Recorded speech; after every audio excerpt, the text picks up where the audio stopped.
A double honor. Children, obey your parents in the Lord, for this is right. Ephesians chapter 6, verse 1, the English Standard Version.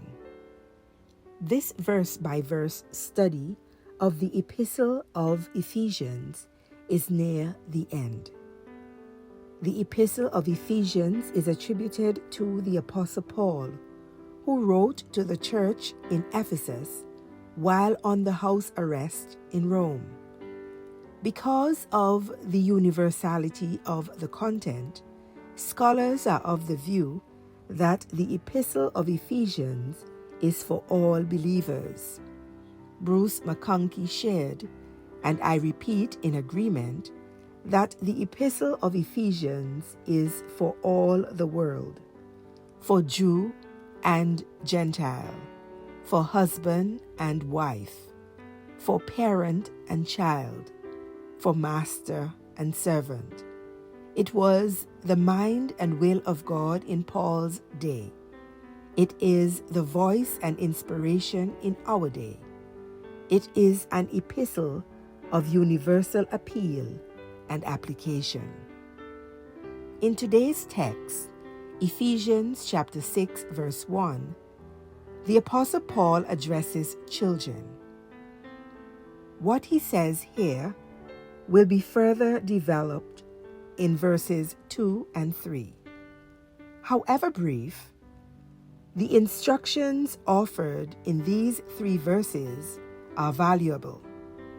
Ephesians chapter 6, verse 1 captures a clear and concise summary to children, supported by and living under the authority of their parents. The subject of the verse for today is godly obedience. While children are expected to be free thinkers and should not be made subject to mindless cooperation, their submissive obedience to their parents is grounded in their knowledge and love of God. The obedience of children to their parents is a double honor. Obedience for parents is a sign of honor for parents. In Exodus chapter 20, God gave strict instructions regarding the importance of honoring parents. How children treat parents is linked to long life, according to Exodus chapter 20, verse 12. One commentator offered that children obeying parents is one of these non-negotiable mandates.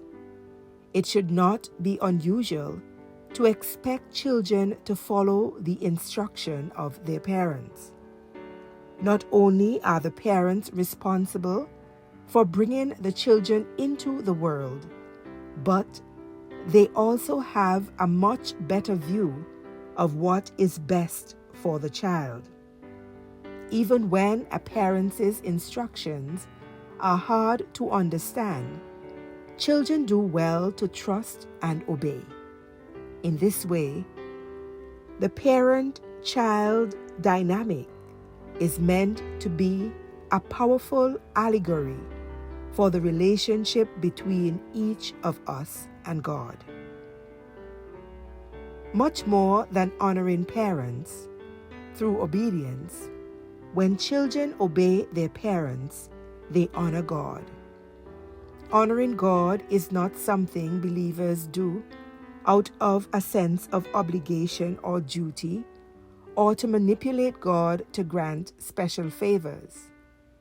Instead, believers honor God for His creative genius, His continuous provision,